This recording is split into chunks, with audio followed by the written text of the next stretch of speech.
2013年3月5日上午，加拉加斯军事医院重症病房内，一个头发掉光的中年男人昏迷不醒。大约在2个月前，他就是这样在病床上迎来了他的第4个总统任期。他就是委内瑞拉的大人物查韦斯。早在2011年6月访问古巴时，查韦斯就因身体不适接受了检查，发现骨盆区域有一个棒球大小的肿瘤。由于不想病情被泄露，与卡斯特罗私交甚好的查韦斯选择在古巴接受治疗，但前后4次手术后，他的病情却继续恶化。病房外，医疗团队不断地监控他的生命体征，但他们知道情况已经无法逆转。而同样在关注着查韦斯健康状况的，还有他的政治反对派。虽然关于他的健康状况的信息被严密封锁，但是有关他已经去世的消息已经反复传了好几轮。反对派也一直要求与查韦斯见面，但现在不要说是反对派了，就连他在国际上的独裁狗友古巴的卡斯特罗和玻利维亚的总统莫拉莱斯都不被允许与他见面。而尽管查韦斯卧病在床，但这位自称要带领委内瑞拉人民进入社会主义天堂的伟大领袖依然掌控着这个国家的命运。2个月前，委内瑞拉最高法院和政府决定推迟他的宣誓，并宣称他的新任期已经自动开始。因为被修改后的宪法规定，国会不能认为他缺席，不管他病得多重，只有查韦斯本人有权宣布自己缺席。尽管如此，查韦斯的名字在那一天仍然响彻全国，他的支持者们在街头集会，高呼口号，表达他们对伟大领袖的忠诚。但现在，昏迷中的查韦斯只能在梦中听到狂热的呼喊。这天下午4点多，查韦斯的心脏停止了跳动。在他的葬礼上，成千上万的委内瑞拉人涌上街头，送别他们永远的指挥官。加拉加斯的街道被挤得水泄不通，人们挥舞着旗帜，高呼查韦斯的名字，泪水混合汗水流淌在每一个人的脸上。查韦斯像他所崇拜的东方红领袖毛泽东一样，遗体被放置在水晶棺中，被抬过加拉加斯的主要街道。委内瑞拉人民又迎来了新的伟大领袖马杜罗。查韦斯最终为什么没有被做成腊肉？他临终前说的最后一句话是什么？他是如何一步步将委内瑞拉带入社会主义地狱的？他生命最后的日子又是怎么度过的呢？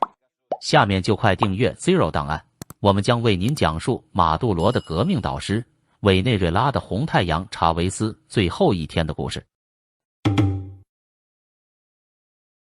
1954年7月28日，乌戈查韦斯出生于委内瑞拉巴里内斯州的萨瓦内塔。查韦斯是混有印第安人、非洲人和西班牙人血统的后裔，他的父母都是学校教师。在家中排行老2的查韦斯和其他5名兄弟，在萨巴内塔附近的一栋茅草屋里长大。年幼时，查韦斯与他哥哥一同被送至萨巴内塔与他们祖母同住。期间，查韦斯学习了一些才艺，如绘画、歌唱和棒球，并在当地就读小学。他后来被送至巴里内斯州的城镇升读高级中学，并且顺利获得了毕业文凭。1971年，这一年的查韦斯还是一个17岁的小伙子，他喜欢打棒球。那时的他有一个梦想，就是能到美国去打棒球。查韦斯的教练看出他的体育天赋不错，就希望他先上军校，上了军校会有更多的机会成为棒球明星，然后再等待美国的星探们来发掘。这似乎是一条设计的很好的发展道路，也是一条走向美国梦的道路。就这样，查韦斯在17岁时进入了委内瑞拉军事学院。1975年，22岁的查韦斯以少尉身份获得军事学和工程学的学位，后来以候补的中尉身份服了几个月的兵役。接着，查韦斯又被批准前往卡拉卡斯的玻利瓦尔大学研读政治学，但最后并没获得文凭。自从进入大学后，查韦斯渐渐忘却了自己曾经的美国棒球梦。大学期间，查韦斯和几名伙伴共同构思了一种左派民族主义理论，他们称之为玻利瓦尔主义，灵感是来自于19世纪委内瑞拉革命家西蒙·玻利瓦尔。这个小伙子开始崇拜古巴的卡斯特罗和切格瓦拉，并梦想着自己领导玻利瓦尔的革命运动。结束大学学习后，查韦斯进入军中正式服役，担任驻扎在巴里内斯州的反暴动大队的成员。在长达17年的军事生涯里，他曾担任过各种职位，指挥和幕僚人员位置，最后终于提升至中校职。查韦斯也在委内瑞拉军事学院担任教师和员工职位。当时的查韦斯经常对于委内瑞拉当局及社会做出强烈批评。在查韦斯刚出生那年，还是委内瑞拉的军事独裁者西门内斯实行高压统治的时期。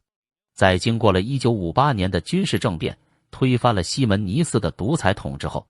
委内瑞拉的3大政党领导人签订了非获缴协议，并以此协议为基础，制定了1961年宪法，规定委内瑞拉共和国永远是民主代议制、责任制和轮换制的政府。总统由直选产生，任期5年，不得连任，并在任期届满后的10年内都不得重新当选总统。在20世纪70年代，委内瑞拉的经济增长率在拉美地区是最高的，而不平等程度是最低的。当时，有钱人经常飞往迈阿密大肆购物，购买力非常强大。在政治方面，委内瑞拉、哥斯达黎加和哥伦比亚曾是拉美仅有的3个民主国家。委内瑞拉的石油储量世界第一，除了石油天然气，委内瑞拉还有高品位的铁矿石、煤、铝土矿等资源，还是世界上金刚石产量最大的国家。发展经济的优势，委内瑞拉要比那些单一依靠石油经济的阿拉伯国家有利条件多得多。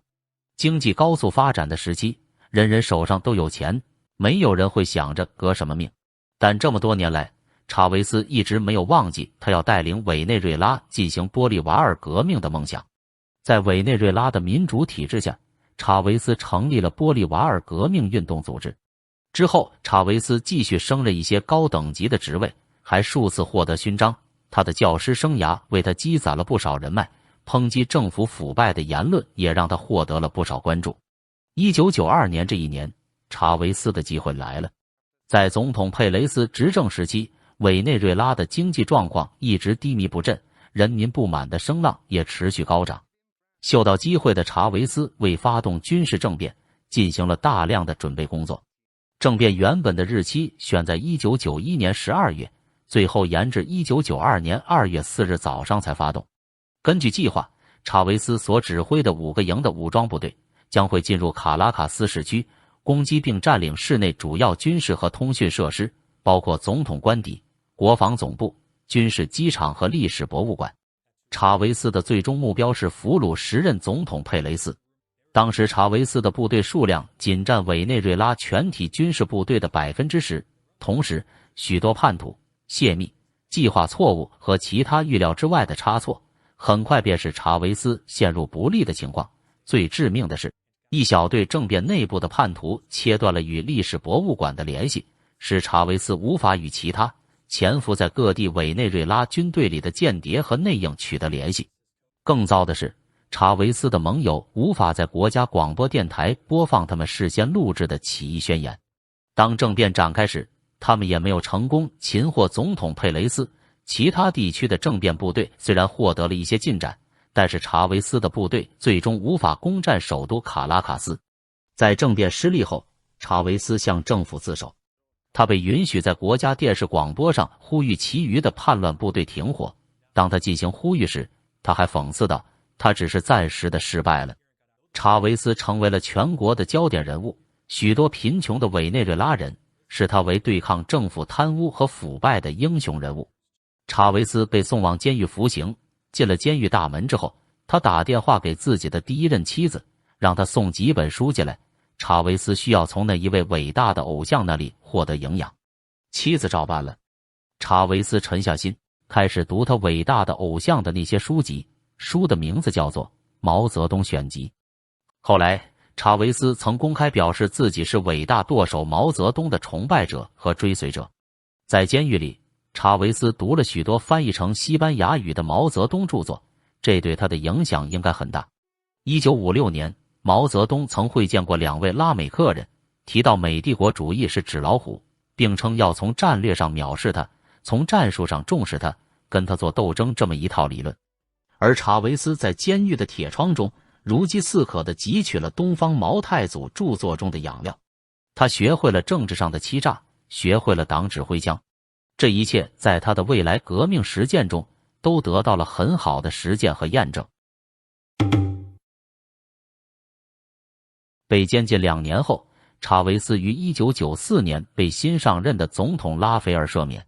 被释放后，查韦斯重新组织了新的政党第五共和国运动。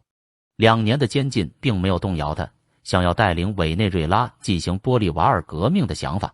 既然军事政变不行，那么他就换一种获得权力的方式，在选举场上进行一场厮杀。1998年，查韦斯首次竞选总统。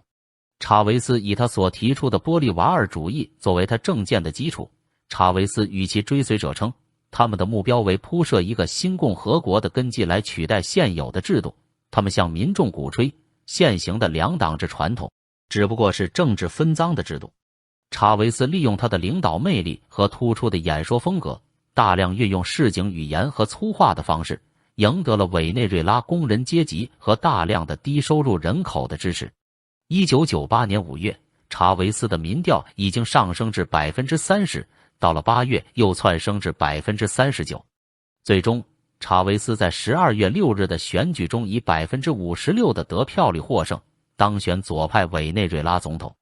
查韦斯虽然如愿以偿地登上了总统大位，但是他的最终理想是要进行玻利瓦尔革命，把委内瑞拉改造成一个社会主义国家。1999年中旬，查韦斯原先所承诺的反贫穷法案却在国会中遭到反对派议员阻挠，这时他才发现自己这个总统手中的权力并没有多大。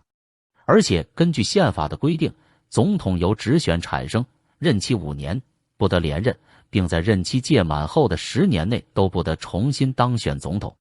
查韦斯觉得只做5年总统时间太短，那怎么办？最直接的方法就是修改宪法。查韦斯于是宣布将在1999年7月再进行2次全国性选举，而这时距离之前的总统大选只过了1个月。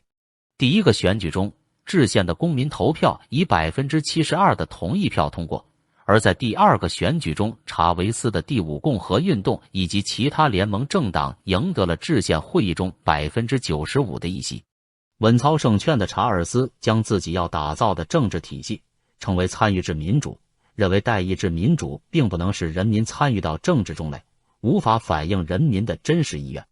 查韦斯利用了多次公投和立法来构建他的参与制民主政治体系，其中最为重要的就是1999年宪法的通过。这部世界上最为冗长的宪法主要反映了2种思维，一个是民粹，一个是集权。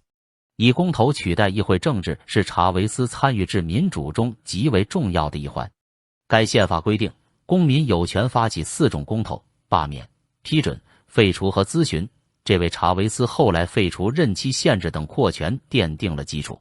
事实上，公投这类做法在拉美政治中并不新鲜，从左翼的智利的阿连德、洪都拉斯的塞拉亚到右翼秘鲁的滕森，以及哥伦比亚的乌里维和智利军政府统治者皮诺切特等都对其情有独钟。查韦斯向人们宣传，加强集权是打破传统政党垄断政治所必须的。接着1999年宪法就拉开了集权进程的序幕。这部宪法规定，总统任期由5年改为6年，原来的不得连任的限制被删除，但规定一个人总共只能任2届总统。此外，国会由2院制改为了1院制，也是委内瑞拉成为罕见的国会里没有各州代表的联邦制国家。国会原有的立法权也被削弱，随时可以被总统宣布解散。与此同时，一个新的职务——公共辩护人被设立，其职能是监督总统和国会，以捍卫公共道德和利益，这就更使国会权力受到遏制。法官也由原本的国会任命，改为需通过公共考试才能上任，而这也都是为了遏制国会的权力，以便于查尔斯将自己的亲信安排其中。新的1院制国会在2000年7月30日进行选举，在同一场选举中，查韦斯也支持重新进行总统选举。查韦斯的联盟一举获得了国会里2/3的议席，而查韦斯则在总统选举中获得 60% 的选票。选举后，查韦斯提出了授权法案，并由国会通过。这个法案将授权查韦斯以法令治理委内瑞拉1年。在2001年11月，也就是授权法案过期前1个月，查韦斯一口气颁布了49项法案。这些法案包括了碳氢化合物法和土地法。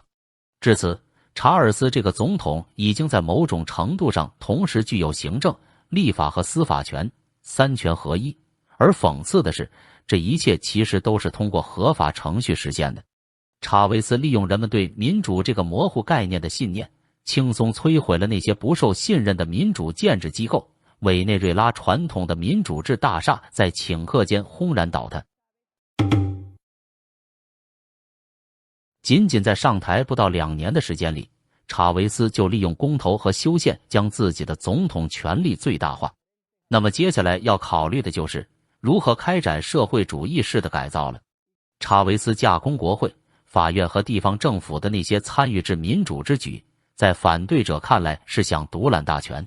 但其支持者之所以会赞同他的这种做法，是因为查韦斯曾经给过他们一个令人着迷的承诺，就是所谓的剥夺过去被帝国主义和寡头垄断的巨额石油财富，用于改善穷人的生活。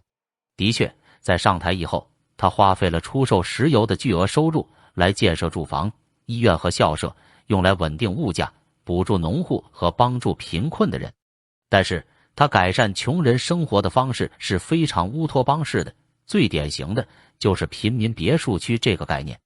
在一个遍布着狭小的砖结构房和铁皮房的贫民窟，政府特地找来了工程师，在墙上留下一句500天建成大都市，并将当地580名居民组建成了工程队。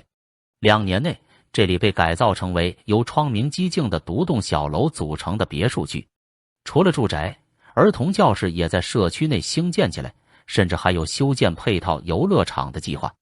政府还请来古巴医生为居民提供免费医疗，水电费也很便宜。暴力犯罪在社区改头换面后几乎完全消失。这里的社区居民体会到了一步登天的感觉，他们在住宅区门口写起标语，表示将和查韦斯一起掌管国家。不过，并非每个贫民窟都这么幸运。就在这个社区所在的山脚下不到10米处，就绵延着大片截然不同的贫民窟。那些尚未进入社会主义天堂的贫民心想，只需等待，总会有见到光明的一天。连一些并不待见查韦斯的评论者也认为，委内瑞拉既然有如此富庶的石油资源，查韦斯的社会主义政策在经济上是可以持续的。而如此奢侈的支援穷人的钱从哪来？答案当然是石油。查韦斯在当政之初，并没有贸然破坏与企业间的合作协议，而是通过一系列税收调整，加大政府的利润分成比例，终止了短暂的55分成制。以2001年颁布执行的碳氢化合物法为例，矿区使用费从之前的石油价格的 16.66% 提升到了 30%。公司所得税税率虽然从 67.7% 降到了 50%， 但增加了一系列新的企业消费税。经过这种调整后，政府占有的利润比例又提升到了 70% 至 90% 的区间。除了企业本身，查韦斯也不待见原有的工会组织，因为不被自己控制的工会会给自己带来麻烦。2002年12月，石油工人积极地投入到反查韦斯的大罢工中。2003年4月，罢工失败后，政府解雇了18000名员工，还对劳工联盟主席卡洛斯·奥特加发出拘捕令，导致其逃离委内瑞拉，受到秘鲁的政治庇护。顺利度过这场政治危机后，站稳脚跟的查韦斯通过一系列更换新协议的方式，变相增加了委内瑞拉国有石油公司的分成。查韦斯的最终目的就是国有化这些石油产业。经过这番动荡后，国有石油公司完全成为了查韦斯的政治机器。他将该企业的管理层换为自己的亲信，将油价大涨赚到的利润不断挪作他用。2007年竟收走411亿美元用作社会发展支出。查韦斯的这一系列骚操作后，外资疯狂逃离，使委内瑞拉的外国直接投资从他上台之初的20亿美元净流入，变成了2007年的16亿美元净流出。同时也导致委内瑞拉石油产业的投资和产量都出现了严重下降。更为讽刺的是，被查韦斯打压的不断出逃的私人资本，依靠其高生产效率，在委内瑞拉的石油出口中反而占到了越来越大的比例。联合国的数据显示，尽管油价持续上涨，委内瑞拉自1999年起的累积经济增长率在南美洲7大经济体中最低。查韦斯的国有化石油策略适得其反，汽油比矿泉水还便宜，是查韦斯政府在外国人面前的一个金字招牌。为了维持这个门面，查韦斯让国有石油公司以亏本价格对内赠送汽油。按委内瑞拉的国内消费量算，这些石油若销往海外，可以带来几十亿美元，一来一去便是上百亿美元的损耗。屏蔽价格作用的后果不仅仅是收不回成本，在委内瑞拉国内缺少了价格指导的能源分配，无法抵达最需要它的地方。在首都之外的城市，非计划停电成了家常便饭。查韦斯把一个石油遍地的国家变成了看似能源短缺的国家。土地改革方面，原来的大农场被强制拆分。查韦斯对此表示，土地不是你的，它不属于私人，它是国家财产，土地应该被劳动者占有，那些不工作的人应当失去他们对土地的权利。但农民即使分到了再多的地，也无法展开工作，因为没水没电。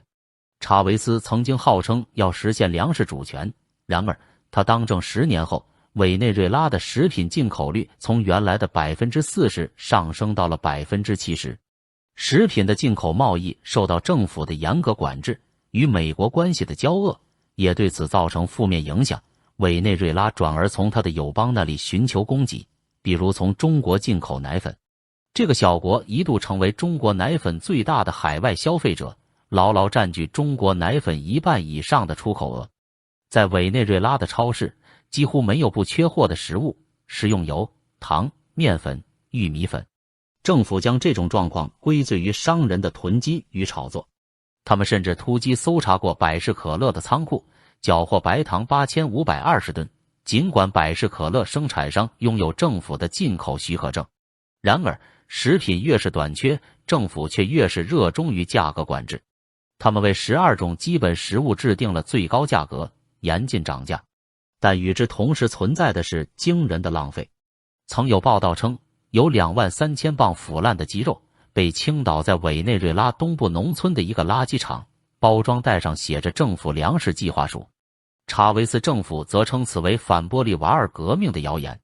但他们对另一个更为惊人的报道保持沉默。在卡贝略港，2340个装运食品的集装箱因无人运走而长时间闲置，最终导致了12万吨食物腐败。此外，政府还热衷于在一些贫民社区的社区连锁超市中提供廉价商品，这里每一件商品包装上都印着宪法保障人民的权利的字样。当然，并非每一个委内瑞拉人都有幸成为这里的人民。查韦斯上台后，对委内瑞拉进行大跃进式的社会主义式改革，除了让极少部分的穷人住上了别墅，同时也触动了包括石油工人在内的许多普通人的利益。一场反对的暗流在卡拉卡斯涌动。2002年4月9日，委内瑞拉劳工联盟的领导人卡洛斯·奥尔特加展开一次为期2天的总罢工。4月11日，大约50万人参与了抗议活动，游行队伍聚集至委内瑞拉国有的委内瑞拉石油公司总部，以抗议最近遭开除的人员。然后，罢工队伍又计划前往总统官邸。10年前，就是靠发动军事政变起家的查韦斯很熟悉这一切。查韦斯政府在第一时间立刻以公共宣传为名，强行征用媒体的广播时间，在午后进行了数次广播，要求抗议者返回家中，并且播放冗长的演讲录音，企图掩盖接下来暴力冲突的新闻。支持与反对查韦斯的2队游行队伍的冲突迅速爆发，枪战和暴力行为不断出现。与10年前不一样的是，委内瑞拉军队最高司令官卢卡斯林孔控制了广播，向民众宣布查韦斯已经签下总统辞职书。同时，查韦斯则被带至拉奥齐拉岛的军事基地监禁。军队将领们宣布，由委内瑞拉商会联盟的主席佩德罗·卡尔莫纳担任临时总统。卡尔莫纳颁布的第一个命令是撤销所有由查韦斯主导的社会和经济政策，提高石油生产至查韦斯执政前的水准。卡尔莫纳也下令解散委内瑞拉的国民大会和司法机构，同时将国名改回委内瑞拉共和国。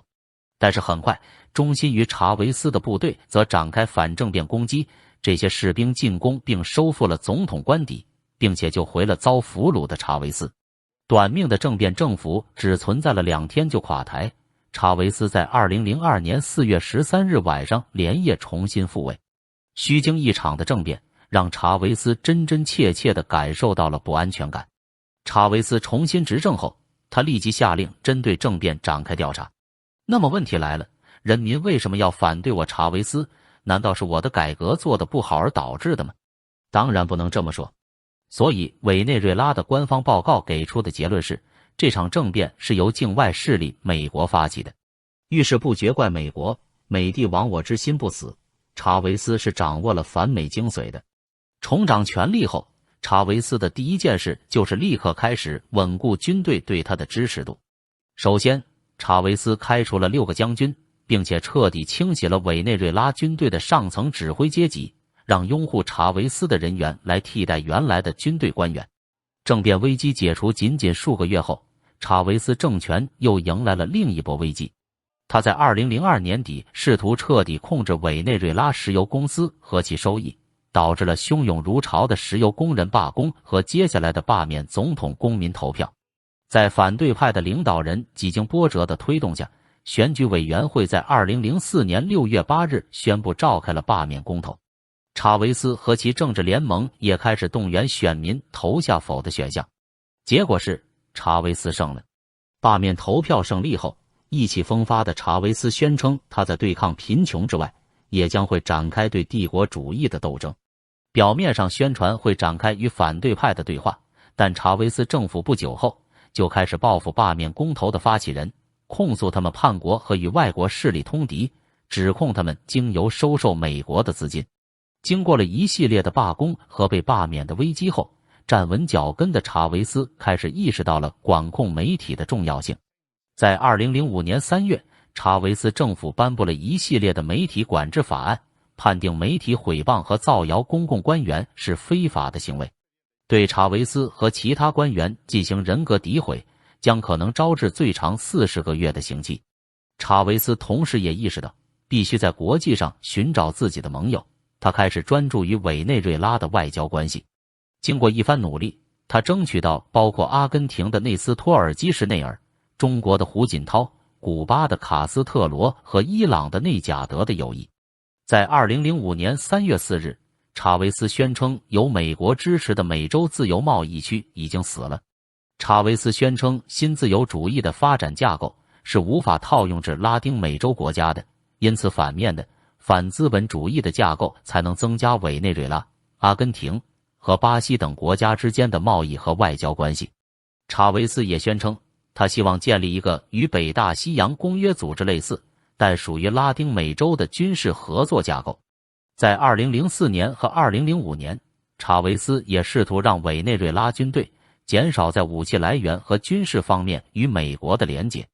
查韦斯统治下的委内瑞拉逐渐改向不同的武器产出国购买军火，例如巴西、俄罗斯、中国和西班牙。查韦斯彻底结束了与美国的军事方面的来往。除此之外，在2005年，查韦斯在米兰达计划中宣布创建一支大型的后备军人部队，包含了由150万名委内瑞拉公民组成的民兵部队。2006年12月3日，查韦斯以63%的得票率再次当选总统，成功连任。2007年1月10日，查韦斯宣誓就任委内瑞拉总统第3个任期，并发表了演讲。他的新内阁中邀请了来自共产党的大卫·维拉斯克斯和何塞·拉蒙，分别担任社会发展部与劳工部的事务。查韦斯还宣称自己是托洛茨基主义。查韦斯在电视讲话中表示会实行集体所有制，将大型农场收归国有，及重新分配闲置土地给穷人。在3月30日，他表示在2007年内建立132个社会主义培训中心。他下令该国所有企业职工每周至少上4小时马克思主义理论课，将该规定还将向军队和学校推广。在4月29日，委内瑞拉社会主义统一党进行党员登记，旧有的第五共和国运动及一些其他政党被合为该党，该党成为了委内瑞拉最大的左翼政党。他在一步步地向自己的社会主义老大哥偶像靠近。查韦斯在4月30日的庆祝5·1国际劳动节的群众集会中表示，委内瑞拉政府决定最低工资升至$286，其20%的增幅超过2年的通膨指数。在公共部门工作的人员还享受$209的菜篮子补贴，成为拉美国家中最低工资最高的国家。而这意味着需要更多的财政收入，于是查韦斯表示将把由多国公司管理的18个海上石油钻探平台收归国有。他宣布越南将与俄罗斯、白俄罗斯和中国一起在委内瑞拉进行石油开发。查韦斯还盛赞自己的朋友普京坚决反击美帝国主义，增加采购俄罗斯武器。他还披露了一个完全不为人知的内幕，感谢普京在2002年委内瑞拉政变期间对他的积极帮助。当时反对派曾经迫使查韦斯连续数日失去控制国家的权利，但他没有公布普京帮助他稳定政权的细节。以此来看，批评国内抗议者勾结境外势力的查韦斯才是那个真正勾结境外势力的人。查韦斯还前往古巴，与古巴领导人卡斯特罗进行了长达6小时的会晤。接受美国媒体专访时，宣称古巴比美国更民主。他在采访时强调，委内瑞拉正在进行有美国特色的社会主义建设，并没有复制古巴的模式。他同时指出，美国无时无刻不在计划着入侵委内瑞拉和古巴。查韦斯就是靠着煽动对美国的仇恨，来获得在委内瑞拉的威望和增进其他盟友国家的友谊的。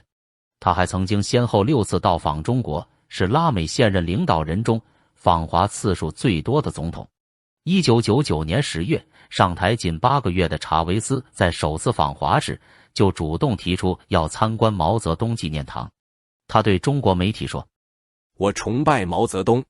知道吗？我是当兵出身的，我很多年前就学过《孙子兵法》，我也很崇尚毛泽东思想。《孙子兵法》充满了智慧，毛泽东著作我小时候就读了，我很欣赏‘军民鱼水情’这句话，这将是我终生喜爱的礼物。”查韦斯2008年9月24日在访问中国时又称赞说，中国坚持走社会主义道路，这条道路将是拯救全人类的唯一道路。接着，查韦斯向人民宣传，为了实现伟国的社会主义改造，自己必须多干几届。于是，他在2007年12月和2009年2月2次发动修宪公投后，废除了总统任期的限制，为自己的终身总统梦扫平障碍。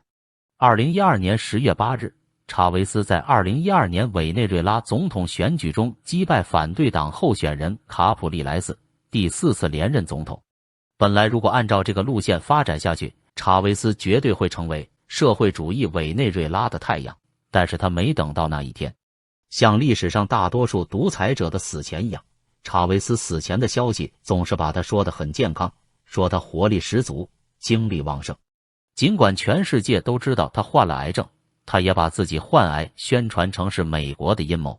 2011年，查韦斯在骨盆腔发现癌细胞，并切除棒球大小的肿瘤之后，就坚持健康状况对外要绝对保密。他选择到古巴接受治疗，前后动了4次手术，正是因为他与古巴前任与现任领导人卡斯特罗兄弟有着非常好的私交，再加上古巴方面封锁了一切消息源，能确保他的病情消息不会有任何的外泄。2011年中的最初2次手术，医生割除查韦斯肠道的肿瘤，不过在脊椎下方至骨盆腔的腰大肌又发现了肉瘤。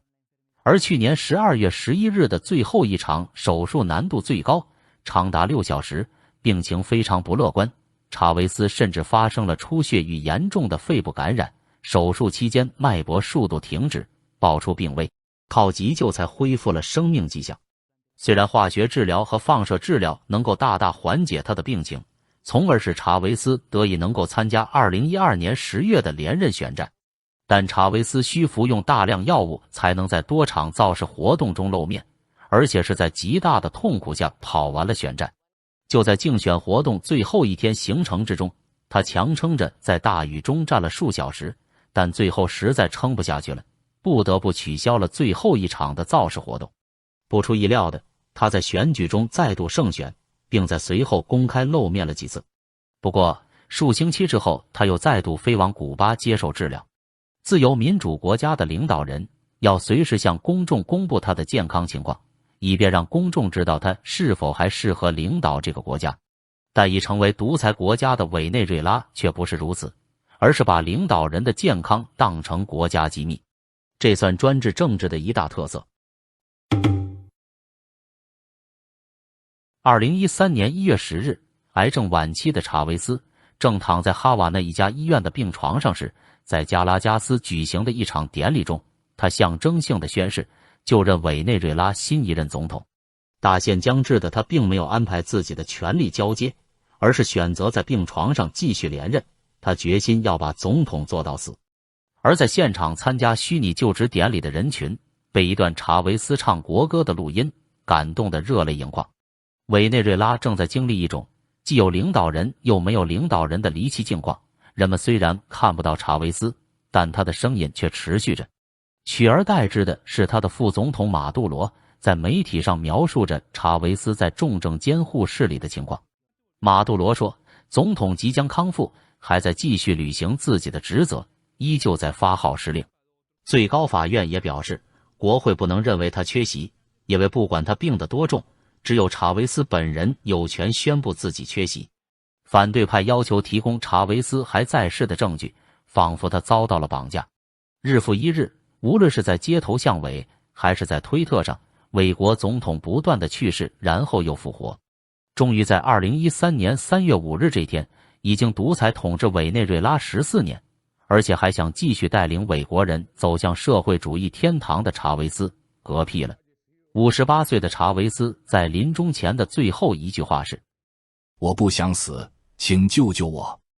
这与他曾经公开承认的偶像毛泽东在临终前最后一句话非常雷同。毛太祖曾在临终前对自己身边的人说：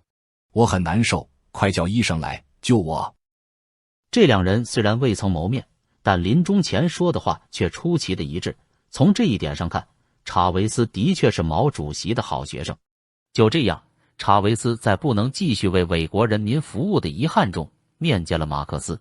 更遗憾的是，由于遗体已经经历了一段时间的自然变化，加上在处理上的初步延误，导致技术难度进一步增加，最终放弃了送往俄罗斯进行腊肉处理的计划。查韦斯的肉身最终没能像他的老师毛太祖一样，做成腊肉放在水晶棺中供大家观赏。